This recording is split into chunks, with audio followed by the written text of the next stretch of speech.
Hello student, आज के इस लेक्चर में हम लोग डेफिनिट इंटीग्रेशन का प्रॉब्लम डिस्कस करने वाले हैं। इसके पहले वाले लेक्चर में हम लोगों ने इस टॉपिक का थ्योरी डिस्कस कर लिया है।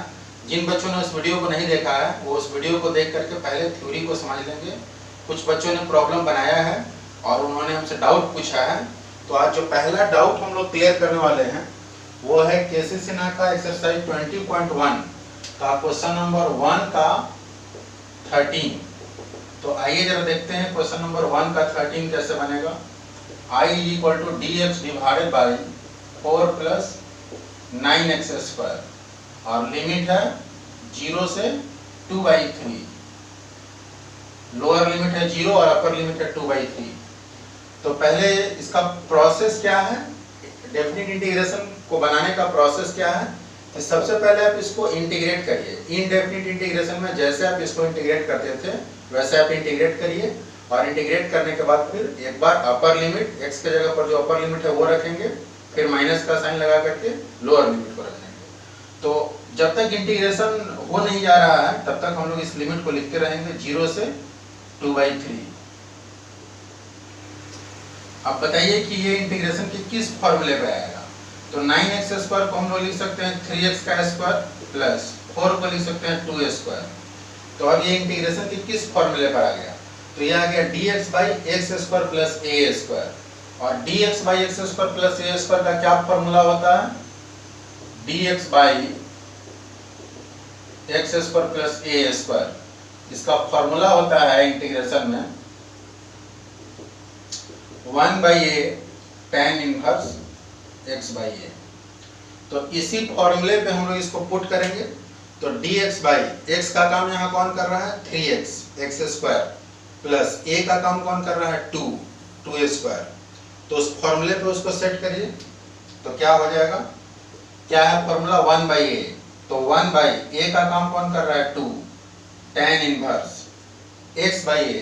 तो x का काम कौन कर रहा है 3x बाई a का काम कौन कर रहा है 2। तो ये तो इंटीग्रेशन हो गया, लेकिन यहाँ बताइए कि x का काम कौन कर रहा है, x का काम कर रहा है 3x। तो x के गुणांक से डिवाइड करेंगे तो x का गुणांक कितना है 3। तो इंटीग्रेशन करने के बाद x के गुणांक से डिवाइड कर देंगे। ये तो हुआ इसका इंटीग्रेशन। और अब डेफिनिट इंटीग्रेशन का प्रॉब्लम है, लिमिट दिया हुआ है, इसलिए अब हम लोग यहाँ लिमिट को लिख देंगे 0 से 2/3। तो इसके बाद फिर क्या करेंगे, क्या प्रोसेस होता है डेफिनिट इंटीग्रेशन का, क्या आप इंटीग्रेशन तो कर दिए और अब वैल्यू पुट करिए। तो एक बार जहां जहां x रहेगा वहां वहां अपर लिमिट पुट करेंगे। तो I इज इक्वल टू हो जाएगा ये 2 और ये 3 मल्टीप्लाई होकर 6 हो जाएगा 1/6। और अब एक बार अपर लिमिट पुट करेंगे tan इनवर्स 3/2। ये 3/2 तो पहले से है और इनटू x। तो x के जगह पर अपर लिमिट कितना है 2/3। फिर माइनस का साइन लगाएंगे और अब लोअर लिमिट पुट करेंगे tan इनवर्स। लोअर लिमिट कितना है आपका 0। तो 3/2 इंटू 0। अब यहां से 3 से 3 कैंसिल, 2 से 2 cancel, I equal to 1/6 tan inverse. ये पूरा कट गया तो वैल्यू कितना आ गया 1 और माइनस 0 में किसी भी संख्या से मल्टीप्लाई करेंगे तो 0 हो जाएगा। तो ये हो गया tan इनवर्स 0।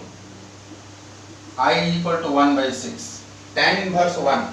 तो tan इनवर्स 1 का वैल्यू कितना होता है π/4 और माइनस tan इनवर्स 0 का वैल्यू तो 0 हो जाएगा।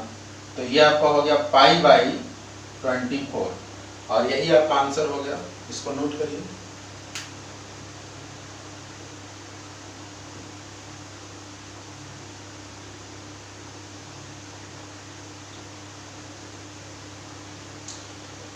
चलिए,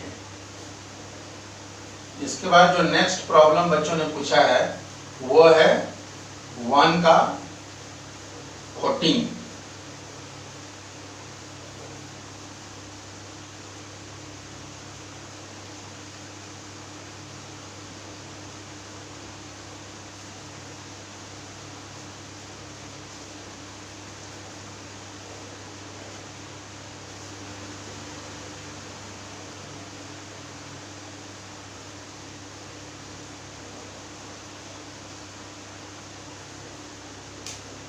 चलिए तो 1 का 15 बच्चों ने पूछा है, 1 का 15 I is equal to dx divided by x plus 4 minus X square और लिमिट है आपका 0 से 2। तो इसको कैसे बनाया जाए?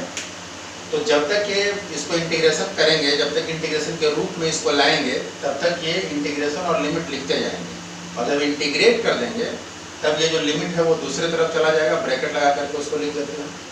तो अभी बताइए कि ये इंटीग्रेशन के किस फॉर्मूले पे है?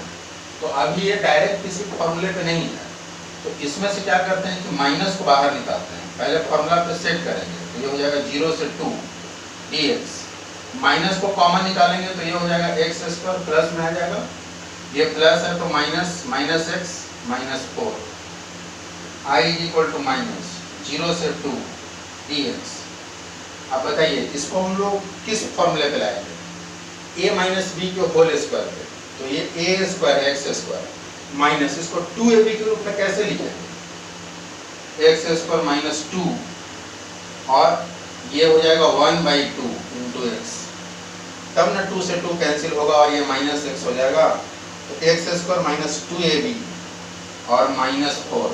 अब आप बताइए कि यहाँ a का काम कौन कर रहा है? x, a square x square minus 2, a का काम कर रहा है x, लेकिन b का काम कौन कर रहा है? 1/2। तो अगर यहाँ पर 1/2 का स्क्वायर होता तो ये सूत्र पर आ जाता, तो 1/2 का स्क्वायर जोड़ देंगे और 1/2 का स्क्वायर हटा लेंगे, बैलेंस हो जाएगा और फॉर्मूला पर भी आ जाएगा। I is equal to minus तो बाहर है ही, dx divided by X square minus 2 into 1/2x,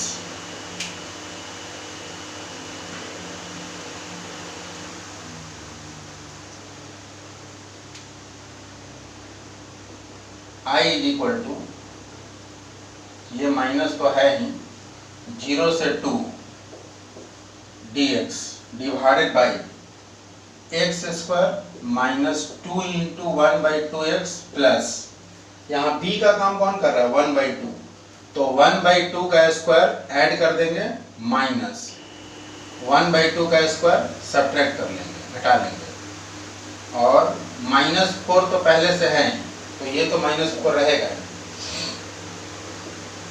I is equal to minus 0 से 2 dx डिवाइडेड बाई, अब बताइए कि यहाँ से लेकर के यहाँ तक एक फॉर्मूले पे आ गया, a माइनस बी का होल स्क्वायर, तो a का काम कर रहा है x, माइनस b का काम कर रहा है 1/2, तो x माइनस 1/2 का स्क्वायर, ये क्या हो गया? माइनस 1/4, और ये माइनस 4 तो रहेगा, ये वाला माइनस 4, ये माइनस 1/2 का स्क्वायर होगा तो माइनस 1/4 हो जाएगा।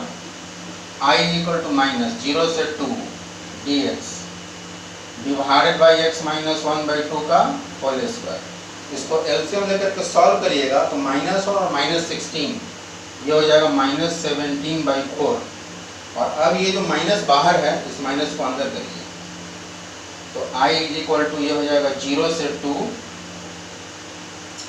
dx डिवाइडेड बाई, ये माइनस को जब इसके अंदर करेंगे तो ये माइनस 17/4 प्लस में आ जाएगा, तो ये हो जाएगा 17/4, और ये प्लस है तो ये माइनस में हो जाएगा, माइनस x माइनस 1/2 का स्क्वायर।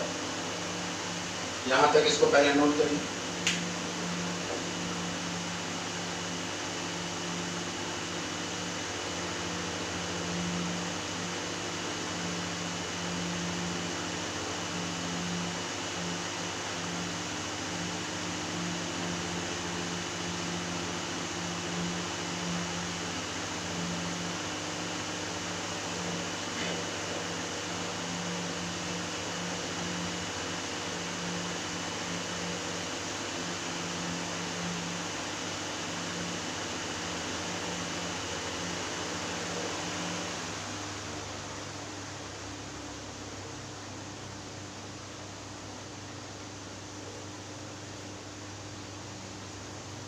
चलिए, तो ये हो जाएगा I इक्वल टू 0 से 2, ये लिमिट तो रहेगा ही, dx।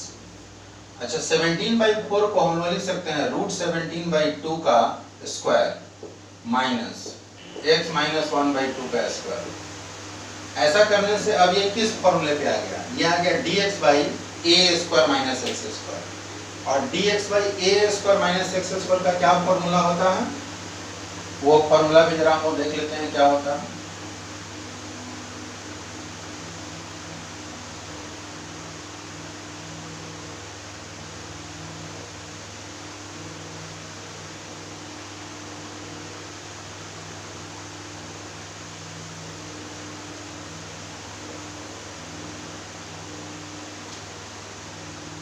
dx by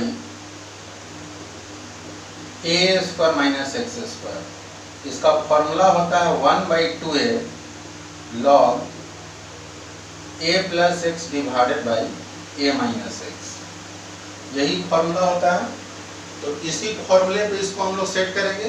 dx by, बताइए यहाँ a का काम कौन कर रहा है, √17/2, तो उस फॉर्मूले के हिसाब से क्या होता है 1/2a, तो 1/2 इंटू a के जगह पर √17/2 log a प्लस एक्स, तो a का काम कर रहा है √17/2 a और प्लस x का काम कर रहा है x minus 1/2 divided by a minus x, तो a का काम कर रहा है √17/2 और माइनस x, ये माइनस x है, तो माइनस x इसको लिखिएगा तो पहले ये माइनस मल्टीप्लाई होकर माइनस x हो जाएगा और ये माइनस और माइनस प्लस 1/2, तो ये तो इंटीग्रेशन हो गया।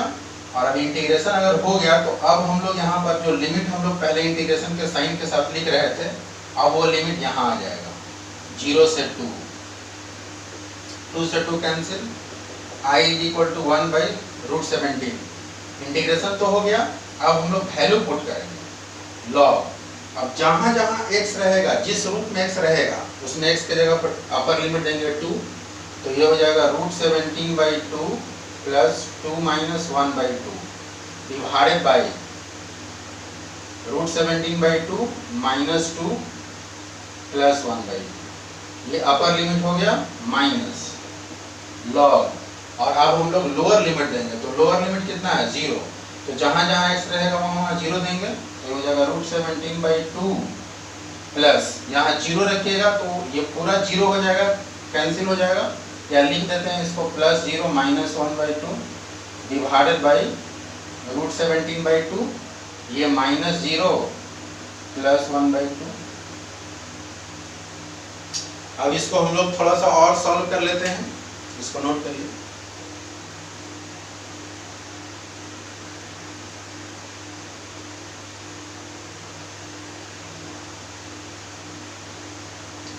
चलिए और कैसे सॉल्व होगा ये जरा देख लेते हैं।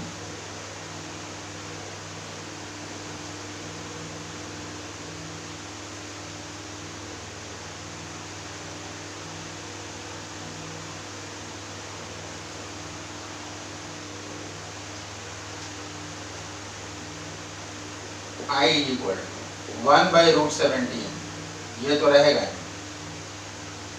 लॉग, बताइए यहाँ एलसीएम कितना आएगा, एलसीएम आ जाएगा 2 इसमें, तो ये हो जाएगा √17 प्लस यहाँ पर डिवाइडेड बाई 1 है, तो 1 से डिवाइड करिएगा तो 2 बचेगा, 2 मल्टीप्लाई होगा 2 से 4 और माइनस 1 और डिवाइडेड बाई यहाँ भी एलसीएम 2 हो जाएगा, ये हो जाएगा √17 माइनस 4 प्लस 1 और ये माइनस लॉग, यहाँ भी एलसीएम 2 हो जाएगा 2, तो ये हो जाएगा √17 माइनस 1 डिवाइडेड बाई यहाँ भी एलसीएम 2 हो जाएगा √17 प्लस 1, ये 2 और ये 2 कैंसिल होगा, ये 2 और ये 2 कैंसिल होगा,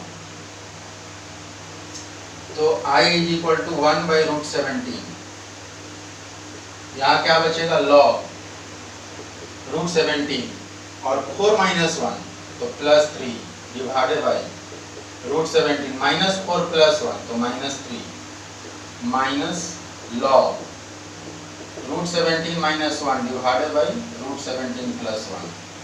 और इसको सॉल्व कर सकते हैं हम लोग,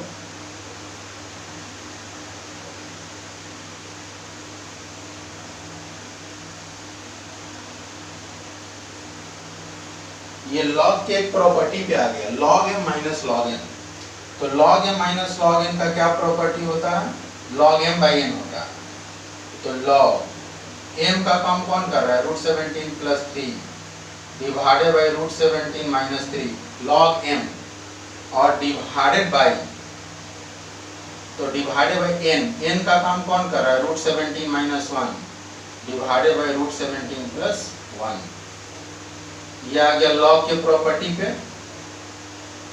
अब ये जो डिवाइडेड बाई √17 प्लस 1 है, ये ऊपर चला जाएगा, तो I इक्वल टू हो जाएगा 1 बाई √17 log √17 प्लस 3 तो पहले से है, ये ऊपर गया तो ये हो जाएगा √17 प्लस 1 डिवाइडेड बाई √17 माइनस 3 ये है, और √17 माइनस 1 ये भी है। इसको और हम लोग सॉल्व कर सकते हैं, इसको मल्टीप्लाई कर देंगे, इसको नोट करिए पहले।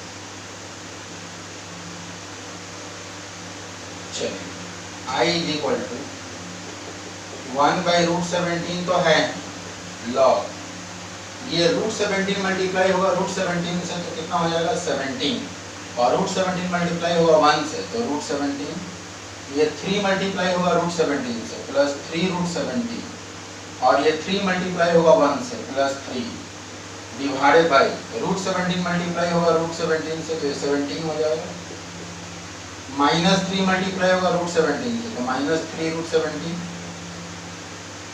उसके बाद √17 मल्टीप्लाई होगा माइनस 1 से तो माइनस √17, माइनस 3 मल्टीप्लाई होगा माइनस 1 से तो प्लस 3।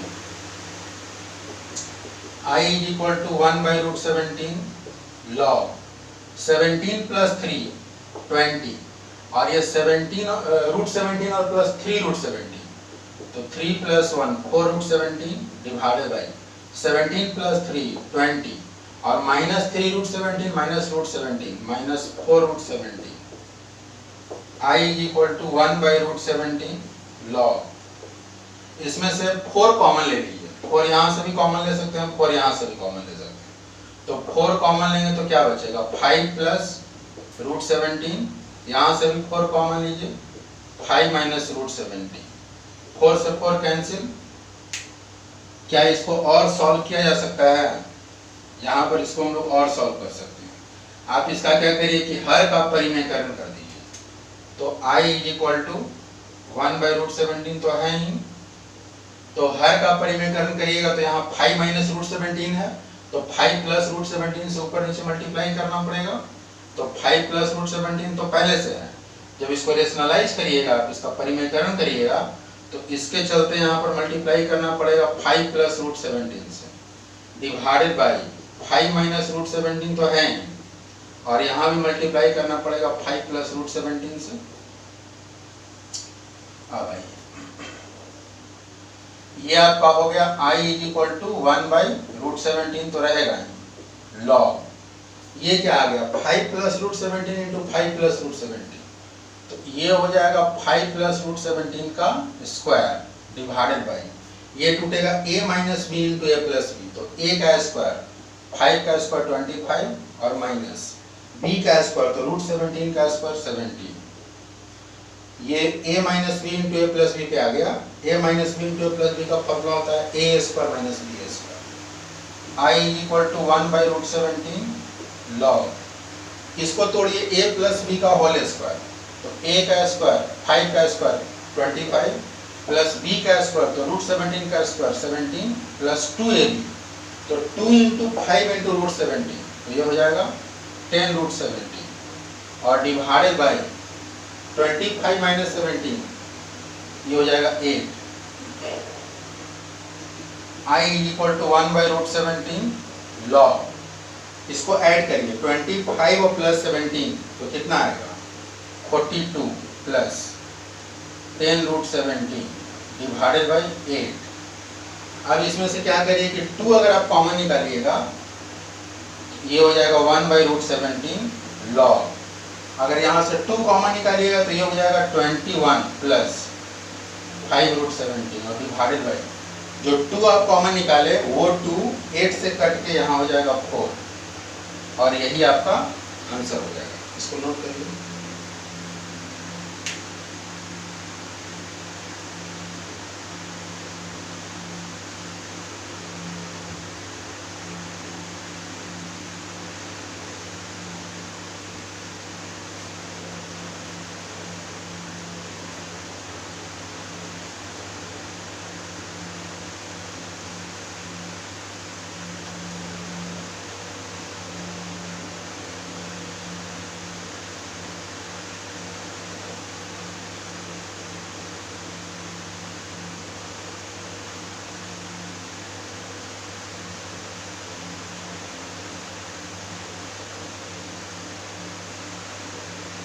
चलिए नेक्स्ट प्रॉब्लम जो बच्चों ने पूछा है वो है क्वेश्चन नंबर 4।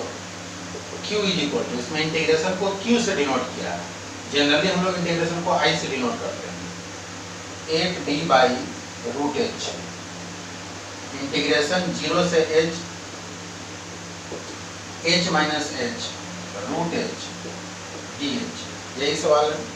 आपके किताब में गलती से यहाँ पर dx दे दिया है तो dx नहीं dh होगा।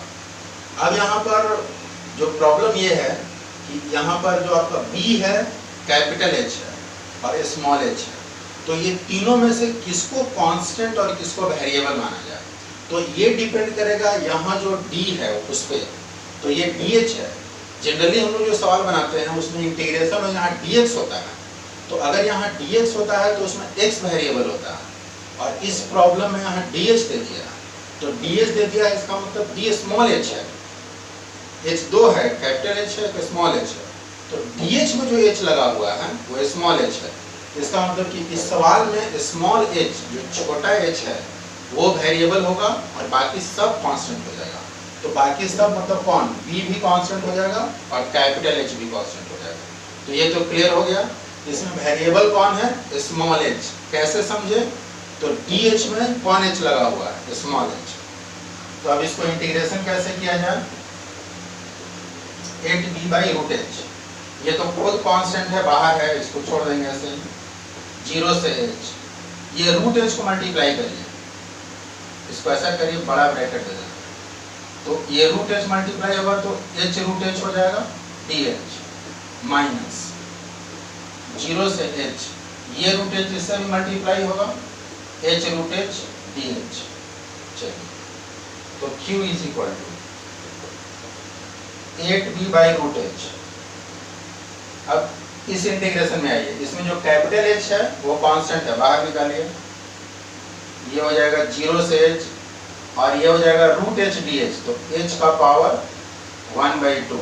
रूट h का मतलब क्या होता है, h का पावर 1/2 dh माइनस ये हो जाएगा 0 से h और h का पावर यहाँ 1 है और यहाँ h का पावर 1/2 है, तो मल्टीप्लिकेशन में पावर ऐड होता है, तो ऐड करेंगे तो h का पावर 3/2 dh हो जाएगा।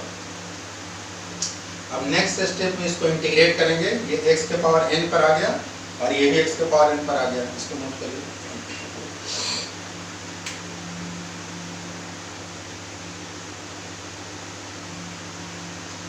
चलिए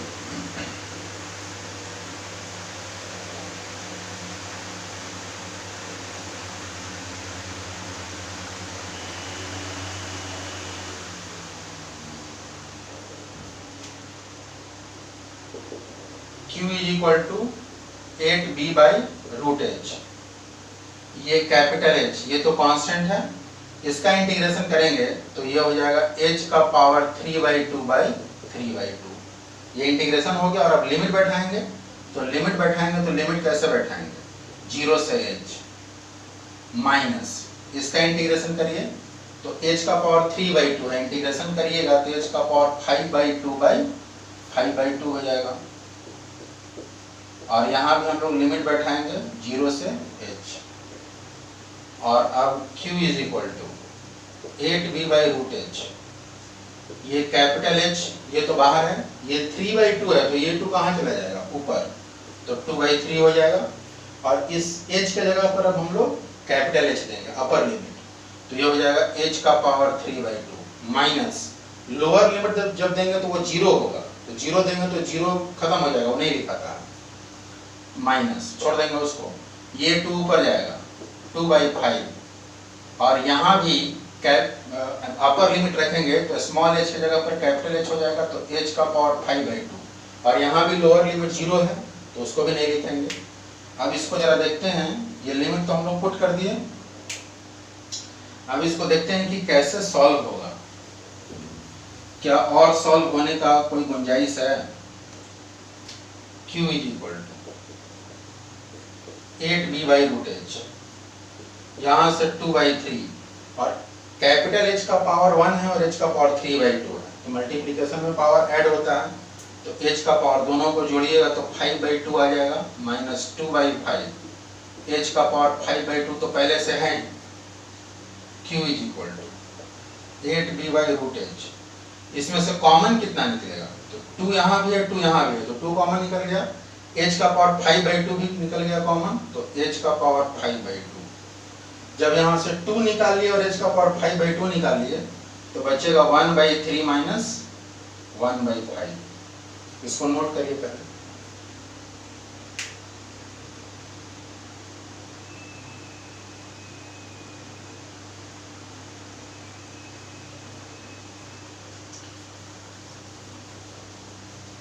चलिए इसको और हम लोग सॉल्व कैसे करेंगे ये जरा देख लेते हैं।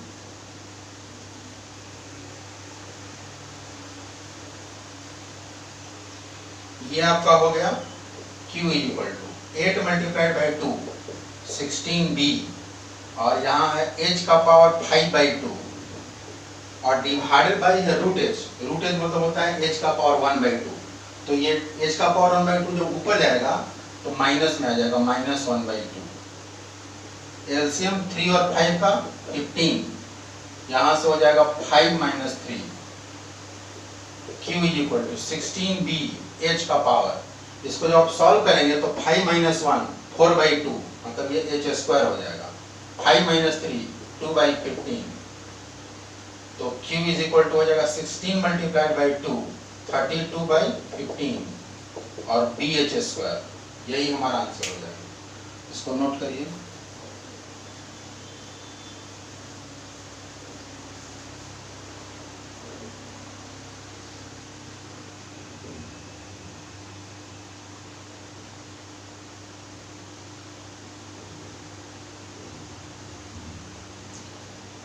चलिए अब जो नेक्स्ट प्रॉब्लम बच्चों ने दिया है, पूछा है, वो है क्वेश्चन नंबर 7। I = 0 से π/4 cos² x, cos² 3x है, cos² 3x dx। तो अब आप ये बताइए कि cos² 3x, क्या इंटीग्रेशन में cos² x का डायरेक्ट कोई फॉर्मूला होता है, तो डायरेक्ट कोई फॉर्मूला नहीं होता है। cos² x का एक ट्रांसफॉर्मेशन मेथड है, रूपांतर विधि। रूपांतर विधि का मतलब होता है कि एक रूप से दूसरे रूप में उसको बदल देना, तो रूपांतर विधि का प्रयोग करेंगे तो cos² x का फॉर्मूला होता है 1 + cos 2x/2, तो इसी फॉर्मूले का हम लोग यूज करेंगे। cos² x बराबर क्या होता है 1 + cos 2x/2, तो उस हिसाब से यहाँ x का काम कौन कर रहा है 3x, तो cos² 3x का क्या फॉर्मूला होगा 1 + cos 2 × 3x, 2 × 3x मतलब cos 6x, तो इस फॉर्मूले पे जब बैठाएंगे तो ये हो जाएगा 1 + cos 2x है, तो 2 × x के जगह पर यहाँ पर 3x हो जाएगा, तो 6x और डिवाइडेड बाई 2 इंटीग्रेशन 0 से π/4 dx। यहाँ से 1/2 बाहर, ये 1/2 कांस्टेंट है, बाहर हो जाएगा, तो ये 1 × dx, dx का इंटीग्रेशन होता है x प्लस cos 6x, तो cos x का होता है sin x, तो sin 6x और डिवाइडेड बाई x का गुणांक है 6, तो 6 से डिवाइड हो गया, ये हो गया 0 से π/4। तो इंटीग्रेशन तो हो गया, अब हम लोग लिमिट पुट करेंगे। तो लिमिट पुट इसका कैसे किया जाएगा, पहले upper limit i is equal to 1/2। तो अपर लिमिट में कौन है, π/4, तो x की जगह पर π/4 रखेंगे, π/4 plus sine 6 into π/4 divided by 6। Upper limit हो गया माइनस लोअर लिमिट में कौन है 0, तो यहाँ 0 रखेंगे तो ये 0 हो जाएगा, और प्लस साइन 0 का वैल्यू भी 0 हो जाएगा, ये भी पूरा 0 हो जाएगा जब अपर लिमिट हम लोग बैठाएंगे तो स्मॉल ब्रैकेट इसको दे दिए। तो अब सॉरी, तो लोअर लिमिट हम लोग दिए, तो लोअर लिमिट दिए तो ये भी 0 हो गया और ये भी 0 हो गया, तो i इज इक्वल टू हो जाएगा 1/2 π/4, ये कटेगा प्लस साइन 2 से इसको काटिएगा तो ये हो जाएगा 3π/2 और बाई 6 तो रहेगा, और अगला तो दोनों 0 वाला 0 हो गया, इसको नोट करिए पहले।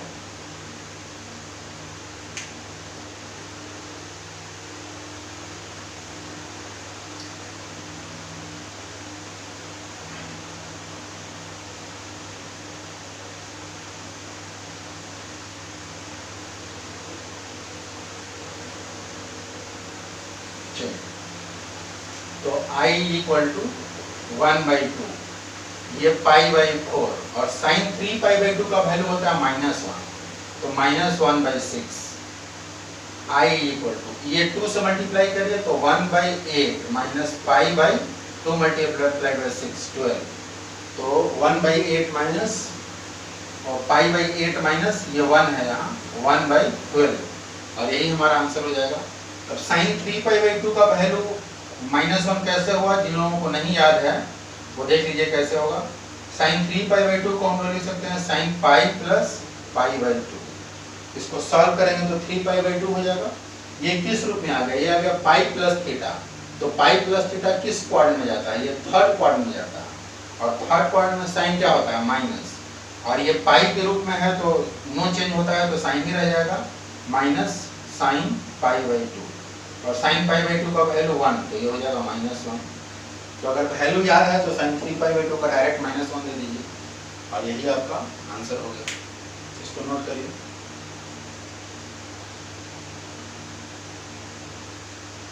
तो डेफिनिट इंटीग्रेशन में अभी तक जो भी डाउट बच्चों ने पूछा है वो सारा डाउट मैंने बता दिया है। कुछ बच्चों ने हमें सजेशन दिया है कि सर एग्जाम अब नज़दीक आ रहा है तो अब आप एनसीईआरटी सॉल्व करवाइए, एनसीईआरटी में क्वेश्चन कम होता है।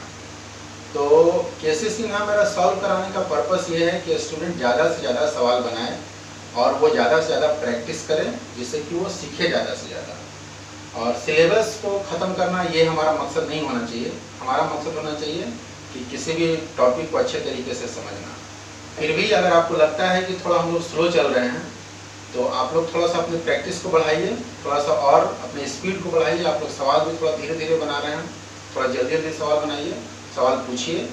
और मैं सारे स्टूडेंट से ओपिनियन लेना चाहता हूँ, अगर सारे स्टूडेंट का ये सलाह होगा कि एनसीईआरटी हम लोग को शुरू करना चाहिए तो हम लोग एनसीईआरटी ही शुरू करेंगे। तो इसको बनाइए और बाकी आप लोग अपना और लोग भी अपना ओपिनियन दीजिएगा, फिर नेक्स्ट लेक्चर में हम लोग इसको सॉल्व कर लेंगे। तो अभी तो 1 to 19 हम लोग अपने पिछले लेक्चर में 20.1 का क्वेश्चन नंबर 1 to 19 ये हम लोग होमवर्क दिए थे, तो उसमें अभी तो ये 7 तक के बच्चे लोग पूछे हैं। तो आगे आप लोग बनाइएगा, अगर सारा बन गया होगा तो आप 20 के बाद वाला प्रॉब्लम भी बना सकते हैं। जो भी डाउट होगा वो हम लोग नेक्स्ट लेक्चर में देखेंगे। बहुत बहुत